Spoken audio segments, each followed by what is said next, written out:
اب لوگ کہتے ہوئے ملتے ہیں کہ سب سے بڑا مذہب انسانیت ہے، انسانیت سے بڑھ کر کوئی مذہب نہیں، انسانیت سے بڑھ کر کوئی دین نہیں۔ یہ جملہ انتہائی درجے کا، پرلے درجے کا، آپ کو گمراہیت میں لے جانے والا ہے، اور یہ جملہ انتہائی اسلام کے خلاف ہے، اس لیے کہ انسانیت تو کوئی مذہب ہو ہی نہیں سکتا، انسانیت کوئی دین ہو ہی نہیں سکتا۔ یقیناً ہمارا مذہب انسانیت کا درس دیتا ہے، لوگوں کے ساتھ بھلائی کا حکم دیتا ہے، مذہب اور دین کو دیکھ کر نہیں، بلکہ اگر آپ کا کوئی پڑوسی ہے وہ کسی مذہب کا ماننے والا ہے، آپ اس کے ساتھ بھلائی کریں، آپ اس کے ساتھ نیکی کریں، آپ اس پر ظلم نہ کریں۔ لیکن انسانیت مذہب ہے یہ اگر کوئی کہے تو یہ سراسر غلط ہے اور اسلام کے خلاف ہے، یہ جملہ اسلام کے موافق ہرگز نہیں ہو سکتا۔ اس کی وجہ کیا ہے؟ وجہ یہ ہے کہ آپ دیکھیں کہ اللہ تبارک و تعالیٰ نے جو چیزیں پیدا کی ہیں وہ اللہ کی مخلوق کہی جاتی ہیں، یعنی اللہ کی پیدا کی ہوئی چیزیں کہی جاتی ہیں۔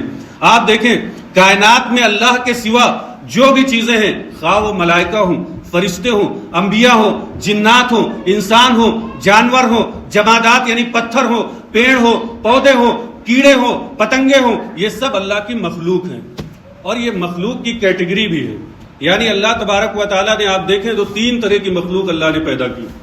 ایک تو جمادات یعنی پتھر، زمین اور اس طرح کی جو چیزیں ہیں، ساکت چیزیں جن میں جمود پایا جاتا ہے، جو ٹھہری ہوئی چیزیں ہوتی ہیں، ان کو جمادات کہتے ہیں۔ یہ مخلوق کی، اللہ کی پیدا کی ہوئی چیزوں میں سے ایک قسم ہے۔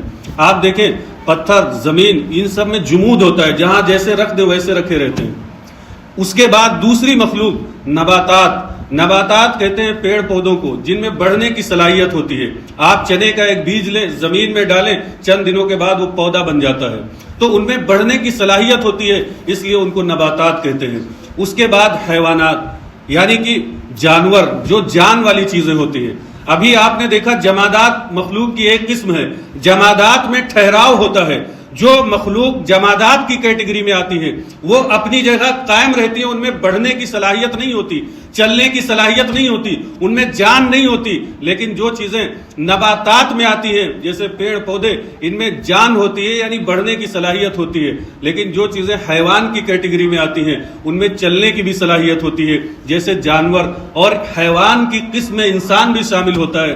جب آپ منطق کی کتابیں پڑھیں گے، جو دین میں لاجک کی کتابیں کہی جاتی ہیں، اس کو جب آپ پڑھیں گے تو یہ کیٹیگری جو بیان کی گئی ہے، آپ کو معلوم ہوگا کہ اللہ نے جو 3 کیٹیگری رکھی ہے مخلوق کی، اس میں سے جو تیسری کیٹیگری حیوان ہے، اسی میں انسان کو بھی شامل کیا جاتا ہے، اس لیے کہ انسان میں بھی چلنے کی صلاحیت ہوتی ہے۔ ایک کیٹیگری جانور کی ہے اور ایک انسان کی۔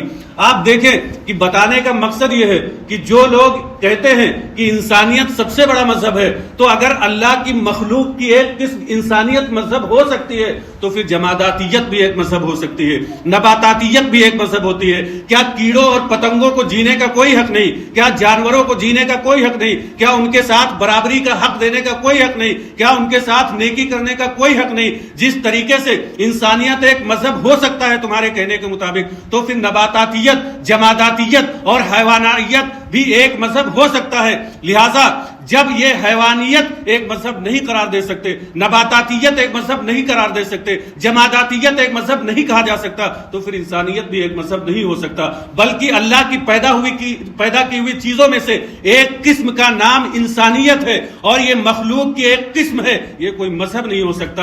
اگر مذہب کوئی ہو سکتا ہے تو اللہ تبارک و تعالیٰ قرآن میں فرماتا ہے ان الدین عند اللہ الاسلام، اللہ کے نزدیک اگر کوئی دین اور مذہب ہو سکتا ہے تو وہ فقط اور فقط اسلام ہو سکتا ہے۔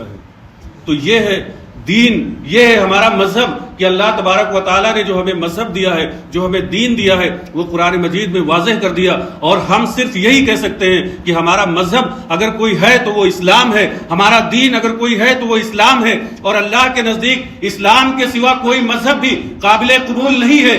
جو بھی کسی مذہب کو اختیار کرے گا، کل قیامت کے دن جب اللہ کی بارگاہ میں پیشی ہوگی تو اللہ تبارک و تعالیٰ فرماتا ہے وَمَن يَبْتَغِ غَيْرَ الْإِسْلَامِ دِينًا فَلَن يُقْبَلَ مِنْهُ، جو شخص بھی اسلام کے سوا کسی مذہب کو اختیار کرے گا تو قیامت کا